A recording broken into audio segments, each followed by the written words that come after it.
Okay po, topic natin, diabetes. Okay, maraming may diabetes, lalo na sa Pilipinas, parami ng parami. Siyempre, diabetes, maraming komplikasyon. Ngayon, tuturo ko sa inyo yung mga pagkaing dapat iwasan kung merong diabetes. Meron dito, hindi nyo pa naririnig, baka hindi nyo pa alam. At yung mga pagkaing makakatulong din para bumaba ang blood sugar nyo. Bukod dito sa pagkain na tuturo natin, foods and drinks, tuturo ko rin may ibang factors. Hindi na to pagkain na nakakataas sa blood sugar na hindi nyo pa alam. Unahin muna natin to bago tayo sa pagkain. Iba kasi sinisisi lagi pagkain lang eh. Number 1, hindi nyo alam ang stress nakakataas ng blood sugar. Sabi mo, Dok, wala naman ako kinakaing matamis. Bakit tumataas blood sugar ko? Baka stress ka doon. Kasi pag ang tao super stress, tumataas yung cortisol level. Cortisol level, parang steroids yan eh. Steroids yan ng katawan natin. So pag tumaas yan, tataas ang blood sugar mo. Mapapansin mo yan. Kailangan ka very stress, mas mataas ang blood sugar mo. So wag magtaka. So mas magche-check ka ng blood sugar at madalas mas ina-adjust ang gamot. Number 2, oras na may infection, may sakit, may lagnat, tumataas ang blood sugar. Kahit anong sakit. Na heart problem, na stroke, na aksidente, any stress, any infection, lalo na pag na-hospital. Mapapansin mo yung mga blood sugar ng mga pasyente, controlled sa bahay. Oras na ma-hospital, madalas sa ICU, super taas na yan. Kaya marami nga sa hospital, nag-i-insulin kami. Nag-i-insulin sa hospital. Kasi nga, oras na magkasakit, nagloloko na yung blood sugar lalo. Yung dating controlled na diabetes, mas tumataas. Halo-halong factors. Number 3, may mga gamot na nagpapataas ng blood sugar. Ang very common yung steroids na sinasabi ko. Steroids, minsan nire-reseta yan sa arthritis, sa lupus, sa rheumatoid arthritis. Minsan sa hika, binibigay din to. Merong mga prednisone, dexamethasone. Pag matagal umiinom, nagpapataas din ng blood sugar. So pag may ganitong gamot kayo, babantayan din natin. Meron ding ibang mga gamot para sa mental health na nagpapataas. Yan, babantayan din kung meron kayong mga gamot sa depression at iba pa. Kahit sobrang protina, ina-expect natin, di ba, kanin, nagpapataas, di ba, asukal. Pero ito, pag sobra kang high protein din ang kinakain mo, tapos totally walang carbohydrates, minsan nagugulo din eh. Minsan yung atay napipilitan maglabas ng sugar kasi nga kulang ka sa sugar. So hindi nga pwede sobra daming carbohydrates at sugar kinakain, hindi rin pwede sobrang wala. So dapat balance lang. Artificial sweetener, yan ang mali ng karamihan ng may diabetes, di ba? Karamihan ng may diabetes, mahilig maglagay ng mga artificial sugar. Meron na mga bagong pag-aaral ngayon eh. Actually, lately lang lumabas na hindi talaga siya maganda. Oo. Hindi naman talaga sobra sama, pero pag matagalan, hindi maganda tong artificial sweetener. Yung mga diet soft drinks, minsan may mga drink, mga juice na sasabihin low calorie kasi nga nilagyan ng artificial sweetener. Siguro, kung kape, black coffee na lang. O kung sugar, regular sugar na lang, pero konti lang. Kasi ito ang problema, nagugulo yung katawan natin. Pagpasok kasi nitong artificial sweetener, kala ng katawan may matamis na darating. Ina-expect niya may matamis eh, kaya magpo-produce siya ng insulin eh. Nagugulo yung katawan natin. Eh wala naman darating. Kaya mangyari, mapapakain ka lalo, bukod dyan sa napapakain ka lalo, magkakaproblema ka pa. Yan. Alak din. Pag malakas ka sa alak, mataas ang calories din ng alak yan eh. Kataas din ng blood sugar. Dehydrated, kulang sa tubig. Dehydrated, sobrang init, exposed sa heat, humidity, dehydration. Kailangan maraming tubig iinumin. Yan, pwede rin maka-affect ng blood sugar, na-stress yung katawan. Ito, kulang sa tulog, okay? Pag puyat kayo, maraming tataas. Blood sugar, pwedeng tumaas. Blood pressure, pwedeng tumaas din ang blood pressure. At pati yung heart rate mo, bibilis din. Okay? So, ito yung mga ibang factors na nagpapataas. Meron iba, paggising sa umaga, tumataas din yan. O, tingnan natin na yung mga pagkaing iiwasan natin. Actually, meron dito, alam nyo na, pero meron dito, baka hindi nyo pa alam na dapat palang iwasan. Minsan, nandun pala yung problema. Actually, kwento ng mga ibang endocrinologist, kadalasan prutas Kala ng pasyente, okay lahat ng prutas, pero hindi pala okay lahat ng prutas. Anyway, tingnan mo natin. Foods to avoid. Yan, foods to avoid. Merong mga matatamis na sausawan. Doc Lisa, focus mo lang. Pakita natin. So, ito, kala nyo, okay sila, di ba? Sarap sila. Pero itong mga sausawan na to, katulad nito, ketchup, di ba? Kala mo okay, pero matamis siya. Itong mga ranch sauce, itong mga salad dressing, Thousand Island. Yan, yung mga barbecue sauce, maraming asukal yan. Hindi nyo lang napapansin para gawin yan. Tulad na sinabi ko, artificial sweetener, hindi rin maganda. Sugary foods, ito expected nyo, di ba? Obvious naman to di ba? Pag takot ka talaga, alangan naman, hindi naman dapat pure asukal donut talaga. Prito na, maasukal pa, chocolate, muffin, daming sugar niyan. Kahit ito, mga wafer, lahat ito obviously matatamis. Soft drinks, so lahat ng pastries, kundi butter, mantika, at asukal. Minsan, marami kayo nabibili sa tindahan, sa mga supermarket na low-fat, di ba? May mga low-fat milk, low-fat products, meron pang walang cholesterol. Ang problema sa mga low-fat, oo nga, low-fat sila, pero itataas nila yung sugar. Kasi walang lasa na low-fat na, di matabang na. So, babawiin nila sa sugar. Lalagay lang nila low-fat, pero medyo marketing style lang yon. Baka maloko kayo. Yung pala, tingnan mo yung sugar niya, ang taas. Siyempre, soft drinks, di ba? Sabi ko nga sa diabetes, simple lang. Anong iinumin daw niya? Sabi ko, tubig. Gusto mo tsaa, black coffee, o tubig? Gusto nila buko. Buko, healthy, pero isang buko, mga 100 calories din yung buko Pati yung laman, baka 200 calories. Lalo na soft drinks. Lalo na pag sa fast food natin, 12 teaspoons of sugar yan. Kahit mga fruit juice, Yung mga fruit juice, kahit yung mga sports drink. Sports drink, matamis din. Sports drink, energy drink, fruit juice, basta tubig. Yung clear lang talagang pinakamaganda sa lahat. Pwede ka mag-sports drink kung tumakbo ka ng 20 kilometers siguro. Pero kung nasa bahay ka lang, naka-aircon, hindi mo kailangan mag-sports drink. Diba? Tubig na lang. Refined carbohydrate, syempre yan. Only rice, only french fries, go large. Alam nyo na yan. High carbohydrate snacks, syempre yung mga bars na yan, mga junk foods, mga chocolate, mga candy, expected natin. Ngayon, bukod sa matatamis, ang kakambal kasi ng diabetes, yung high blood parehong deadly Diabetes, nakakasira ng puso, nakakasira ng sa utak, pati sa ugat. High blood, ganun din. Puso, utak, and ugat. So, pag maalat at matataba, hindi rin maganda sa high blood. So, hindi rin maganda sa diabetes. Mas early din yung complication. Ito, pag sobrang alat, high blood ka rin. High blood pressure. Magmamanas din. Very salty lahat yan.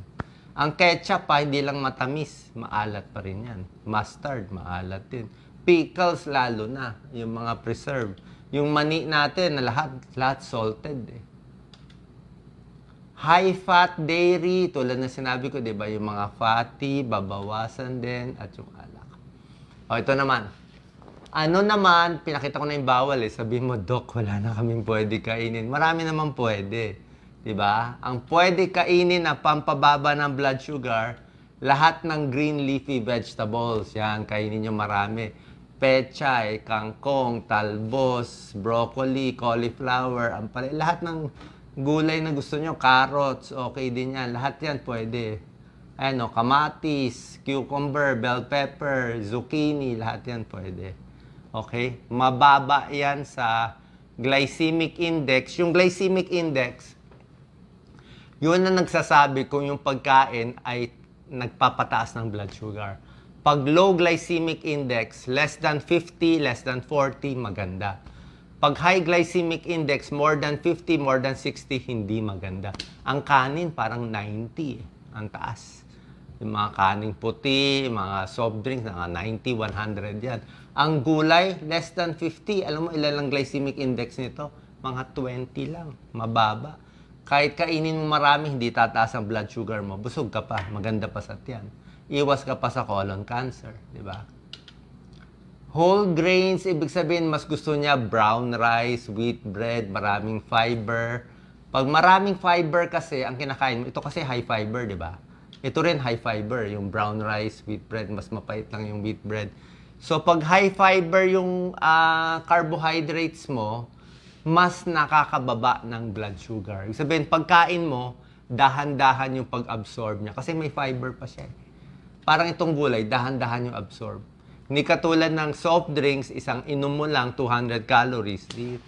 Tapos na yung blood sugar natin, biglang tataas yan. Di ba? Pag mataas lagi blood sugar, ang daming komplikasyon. Sa puso, hindi lang yan, pati sa mata, marami nabubulag. Gusto natin lean protein, pwede. Basta karne, chicken, isda na itlog, pwede rin naman eh. Gusto mo hard-boiled egg, mas maganda. Hard-boiled egg is the best. Pwede ka araw-araw isa, gusto mo araw-araw dalawa, pwede na rin. Pang mahirap, yun ang pinakamagandang protein natin eh. Yung prito, wag lang masyadong prito. Yung iba, prito talaga eh. Nuts and seed, pwede. Basta wag lang prito, wag lang maalat, wag mo lagyan ng asukal, wag mo lagyan ng honey, tapos isang dakot lang. Mga 30 grams, pwede yan. Everyday, maganda yan. Lahat ng klase, kasoy, yung mga mani natin meron.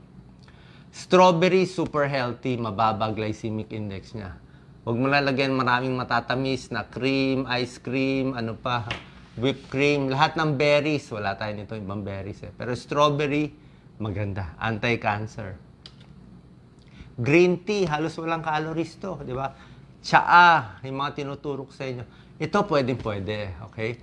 May konting pag-aaral ang apple cider vinegar. Ito may pag-aaral yan. For diabetes, ang ginagawa nila, 2 teaspoons ng apple cider in 1 glass of water sa tanghali at sa gabi. So, 4 na teaspoon sa isang araw, nakakabawas siya. Okay, hindi naman puro iinumin, baka ma-ulcer kayo sa mga tantiyan nyo. Pero kung gusto nyo, pwede ihalo sa salad, basta suka is okay. Sukang puti, pwede rin. Pero may pag-aral yung apple cider vinegar. Okay? Human studies, meron na yan. Kay Dr. Carol Johnston, inaaral ko. Okay. Tubig, okay din, syempre. Pag tinatanong ako ng diabetic at overweight, tubig lang. Doc, pwede bang buko? Tubig na lang. O, pwede bang fruit shake? Konti lang fruit shake, tubig na lang. O, pwede bang kape? O, kape siguro, black coffee. Pero pinakamaganda, juice. Gusto ko, Doc, ng juice. Tubig na lang. Gusto mo lagyan mo ng lemon water o calamansi? Pwede. Pero tubig ang pinakamaganda kasi wala nga siyang calories eh. Maraming tubig kailangan mo. Hindi pwede dehydrated. Ang diabetic na dehydrate. Ulitin ko ha. Ang diabetes na hindi controlled, dehydrated sila. Bakit sila dehydrated? Mataas yung sugar, ihi sila ng ihi. Diba? Polyuria. Ihi sila ng ihi, uhaw sila ng uhaw. Yan ang problema. Herbal tea, pwede rin. Halos no calories. Chamomile tea, luya, mga ibang klaseng tea. Huwag mo na lagyan ng mga matatamis.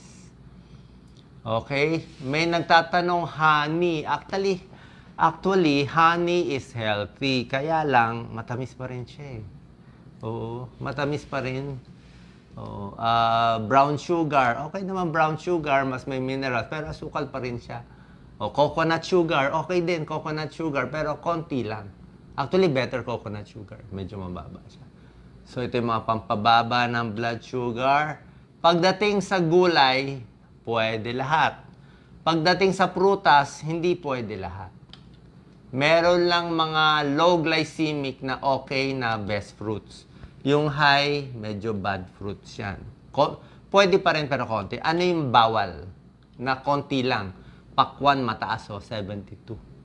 So, kung gusto mo, isang slice lang. Tsaka, ang secret sa prutas, wag yung sobrang tamis, yung mabubulok na, di ba sasabihin mo? Yung sobrang hinog. O, wag naman hilaw, sasakitan tiyan mo. Yung sakto lang. Ay, yung pakwan ko, tabang-tabang, okay na yung matabang. O, at least hindi tataas. So, pag diabetic, ayaw mo yung sobrang ganyang katamis, overripe na saging. Dapat tama-tama lang yung saging. Okay? Tapos ito konti lang. Mangga, mataas din. Pinya, melon, raisins, grapes yan. Kasama lahat yan, mataas. Pwede, pero konti lang. Ang mababa na prutas na pwede sa'yo, nandito nakalista. Apple, mansanas, di ba? Matabang. Avocado, okay din avocado, healthy fats siya, di ba? O strawberry, suha, pwede rin. Pears, peras, strawberry, o pwede rin siya. Yan medyo matatabang. Di ba yan, o? Grapefruit, suha, peras, apples, mas mababa sa 50. So, pero kanina, tignan nyo, yung mga gulay natin na kung ano dyan mataas o mababa, mapapakita natin. Pakita mo lang to, Doc Lisa. Baka ma-focus mo lang. Para makita lang nila overall, ano yung pwede at bawal sa diabetes. Kita ba nila? So, sinabi ko, basta lampas 50, sobra taas yun. Okay? Pag below 50, gusto natin. Tingnan mo muna yung good. Tingnan mo lahat ng gulay, oh. Asparagus, broccoli, celery, cucumber, pepper, tomato, carrot. So, ang baba, 15 lang, oh. Kahit kumain ka ng maraming kangkong, maraming spinach, hindi tataas blood sugar mo. 15 lang siya, eh. Hindi siya nagpapataas. Ang pinakadelikado sa lahat niyan, yung matataas na numero. Katulad nito, bagel, pandesal, kasama yan. White bread, 100, oh, jackpot. Sobrang taas, oh. O, kanin, mataas din yung kanin, no? Kahit tinapay nga, whole wheat na nga, 71, eh. Baked potatoes, mataas din. Nako, tacos, 19. White rice, 64. Okay? Corn, 54. Actually, spaghetti pa nga, mas maganda, eh. 42. Dito sa pruta, sabi ko, yung apple, medyo mababa. Ito, mataas na, oh. Pineapple, watermelon, di ba? Ice cream, mataas, at iba pa.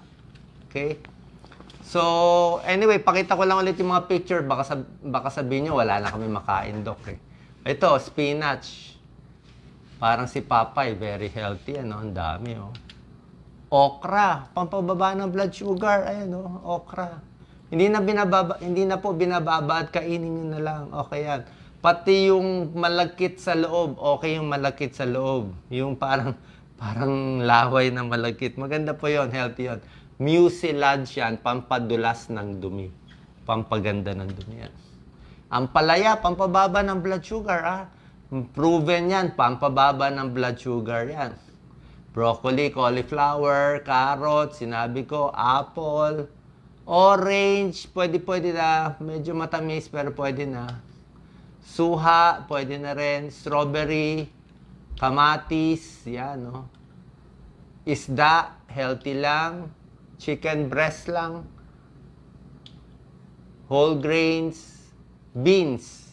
Munggo. Pwede. Malunggay. Oatmeal pa konti-konti. Pwede. Tapos sa saging, dito lang tayo sa gitna. Okay. Wag nang kainin pag ganito. Okay. Treatment na to, eh. Yung mga, syempre, pag mataas na blood sugar, inom na tayo ng mga gamot. So, okay ang metformin. Huwag maniwala sa mga fake news. Baka yan ang gamit pa picture ko na masama metformin. Maganda metformin. Maraming pag-aaral yan. Pati yung ibang gamot, mga diamicron, glycoside, glipizide, lahat yan binibigay natin. At yung mga tips natin para... Lahat ito, diabetes tips, eh. Diabetes tips, eh. Exercise. Bawas stress.